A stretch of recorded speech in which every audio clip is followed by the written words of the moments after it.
I'm Kate McBride of AdvisorOne, here with Tom Bradley, President of TD Ameritrade Institutional. Tom, thank you for joining us today. Sure, pleasure to be here.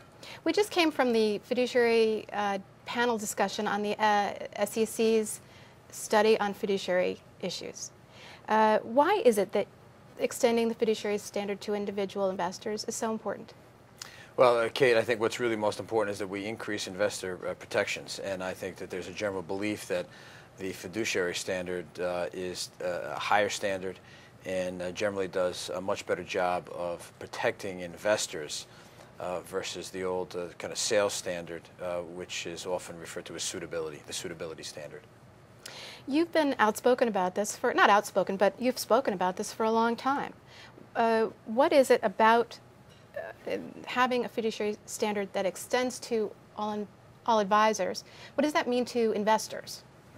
Well, I think it means that increased protections for those investors. So what we are advocating, and the SEC staff study certainly seems to agree, is that when an individual is providing investment advice, right, to a retail investor, that should be done under a standard that puts the client's interest first, where the advice giver is required to do what is in the best interest of the client. Hard to make a case against that. Exactly, exactly. You said, though, that there is room for both people who do completely sales and people who give advice, and in separate roles.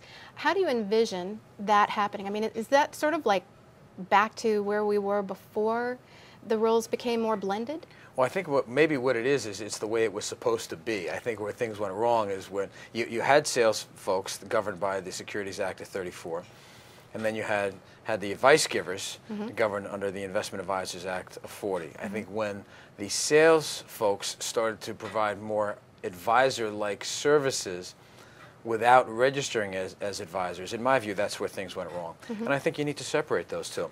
I think it's perfectly fine if you have an individual that has kind of morphed their services to look more like an RIA, allow them to become an RIA and operate under that fiduciary type standard. But if you have an individual that simply wants to operate in a complete sales role, introducing products, for example, and new issues and secondary issues, and I think we want to preserve investor choice as well, because some investors may just want to deal with a salesperson.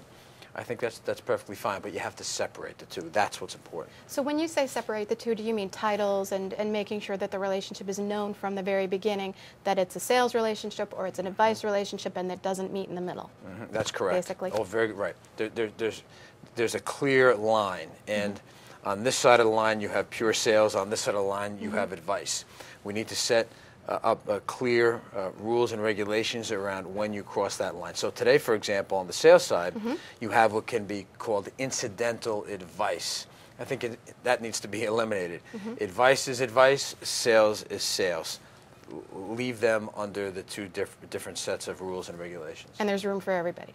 I believe there is, yes. So how do the big broker-dealer banks, the bank wirehouses or the insurance companies that have brokers, how do they adapt to the fiduciary model? Would they cleave off an advisory side of the firm and have a sales side of the firm, or is there another model you envision? Well, most of the large BDs already have an RIA side today.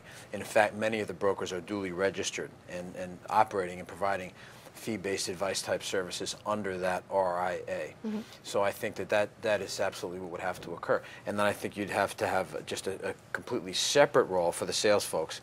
And then I think the important thing around here is cultural change, especially at the BDs, to deal with these new rules and regulations and new way of operating, so to speak. And there also needs to be a clear education process when they're sitting down with an investor, so that the investor understands that they're either dealing with the salesperson or they're dealing with the fiduciary advisor, and let the investor choose.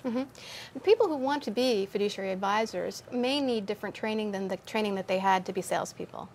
How do you envision that flowing forward? I mean, are there things that you already have in mind for that, for those who are affiliated with TD, for instance? Yeah, I think that's a great point, and I actually don't think it's that much of a challenge. It's simply a matter of putting those training programs into the process at the broker-dealers and making sure that when an individual chooses to go from sales to fiduciary advice, they clearly understand what they're getting into, and they've been very diligently trained on exactly what that means and how they must operate versus the old model.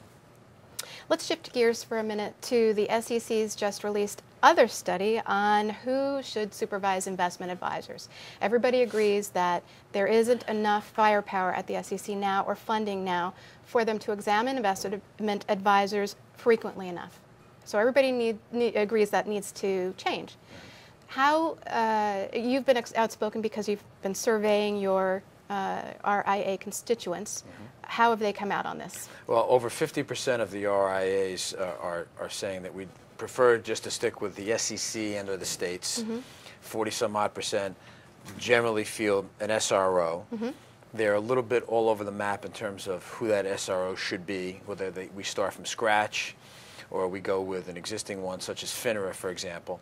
Although there is generally a general consensus around most advisors are, for whatever reason, right or wrong, against FINRA. I think that needs to be looked at. Generally, I think what we need to do is, the key is that we have more efficient and effective regulation. Not necessarily just more efficient and more effective. That's very important. I think we have to look at the staff in terms of the number of individuals, and this is whether it's FINRA or the SEC. We have to look at the qualifications of the examiners.